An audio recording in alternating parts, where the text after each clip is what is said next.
Alors, la situation peut-elle s'envenimer? Nous allons continuer d'évoquer cette situation sur place en Nouvelle-Calédonie avec le général Bertrand Cavalier qui est en liaison avec nous. Il est intéressant d'avoir votre regard, mon général, puisque peut-être pouvons-nous le préciser pour nos téléspectateurs. Vous avez formé nombre d'officiers de la gendarmerie nationale et certains sont sur le terrain en ce moment même. Vous connaissez également parfaitement la Nouvelle-Calédonie. Dans le sillage du sujet que nous venons de voir, je vous pose la question, vous qui connaissez bien la Nouvelle-Calédonie, est-ce que la situation elle était prévisible, selon vous?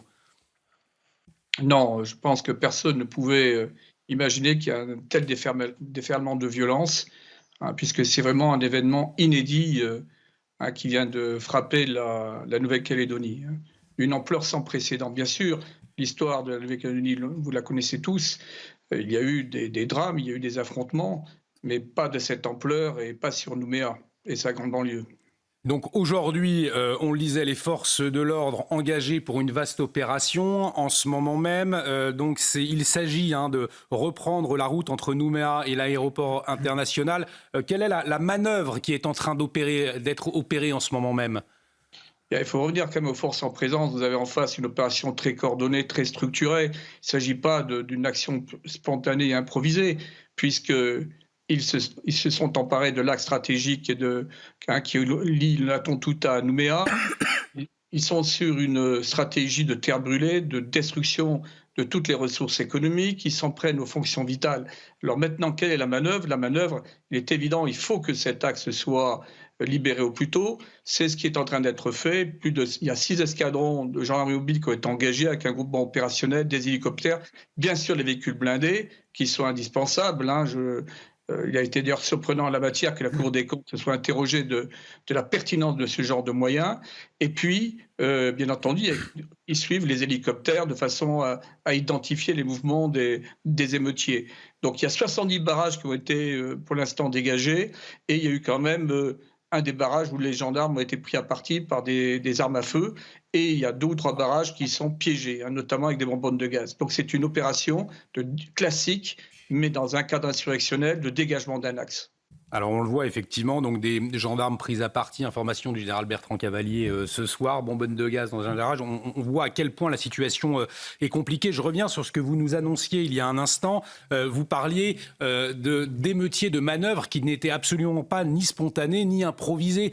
Alors la question est la suivante, qui est derrière? Qui est-ce qui finalement chapeaute, si je puis dire, tous ces délinquants?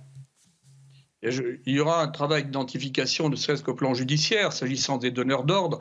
Mais là, tous les faisceaux convergent vers la frange radicale de la cellule de coordination des actions de terrain, CCAT, qui est sur une approche très racialiste, ethno-différentialiste, hein, qui vise à faire partir tous les Mélanésiens. Ce qui est d'ailleurs assez absurde parce que le nombre de Mélanésiens, d'abord, sont métis, c'est une société pluriethnique. Et ce à quoi on assiste aujourd'hui, hein, c'est peut-être un des éléments que n'avaient pas prévu ces extrémistes, c'est qu'il y a une grande solidarité interethnique qui est en train de se développer partout, et notamment dans ces quartiers. D'ailleurs, les comités de vigilance sont pluriethniques. Il y a des Wallisiens, des Asiatiques, des Mélanésiens, des métropolitains, des Calédoniens d'origine métropolitaine. Donc voilà quelle est la situation présente.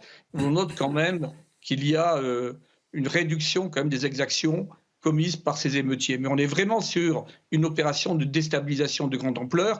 Il y aura aussi le lien à faire avec certains acteurs étrangers parce qu'il y a là, évidemment, des soupçons de plus en plus avérés d'ingérence étrangère.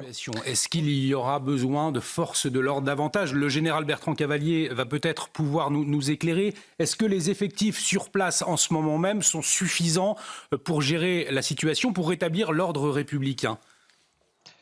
Non, il y a donc une manœuvre de renforcement par point aérien. Il y a encore 5 escadrons qui vont être déployés sur l'île, soit au final une vingtaine d'escadrons. Donc c'est vraiment un dispositif massif qui va être installé dans la durée, sachant qu'on a évoqué bien entendu le Grand Nouméa et puis sa banlieue, mais il faut également maintenir l'ordre, même s'il n'y a pas trop d'exactions, il y a quand même des pressions sur certaines brigades territoriales dans la brousse.